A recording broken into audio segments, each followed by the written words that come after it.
Praise the lord.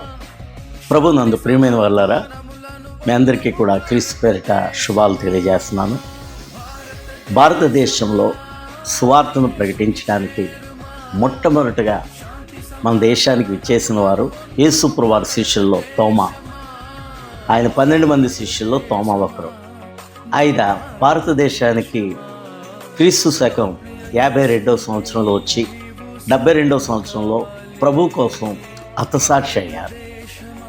ఈ యొక్క భారతదేశానికి సువార్తను ప్రకటించిన మొట్టమొదటి మిషనరీ. జూలై 3వ తారీఖున ఆయన మరణించారు. ఈ సందర్భంగా ఇండియన్ క్రిస్టియన్ డే భారతదేశంలో ఉండే క్రైస్తవులందరూ కూడా చేసుకునే మంచి శుభదినం. ఈ దినాన్ని పురస్కరించుకొని మన కాకినాడలో మెక్లాన్ గ్రౌండ్స్లో జూలై 3వ తేదీన బహిరంగపు సభ ఏర్పాటు చేయడం జరిగింది.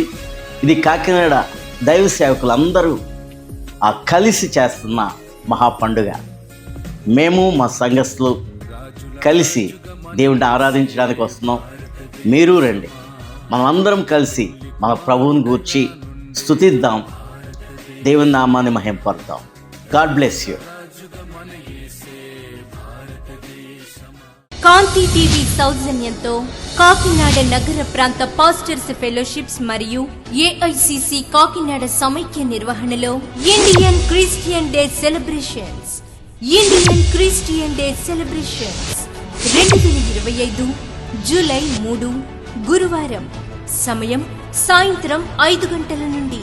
స్థలం McLaurin high school grounds, Kakinada.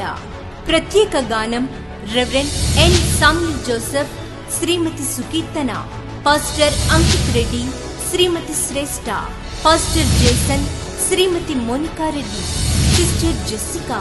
Kakinada సంఘముల క్వైర్ వారిచే మధుర గీతములు మరియు కొరియోగ్రఫీ. ప్రసంగికులు రెవరెండ్ సామ్యుల్ కర్మోజీ గారు, శ్రీమతి సుస్మిత కర్మోజీ గారు. Miracle centre, Visakhapatnam. ప్రేమతో ఆహ్వానించువారు ఆర్గనైజింగ్ కమిటీ, కాకినాడ. అందరూ ఆహ్వానితులే.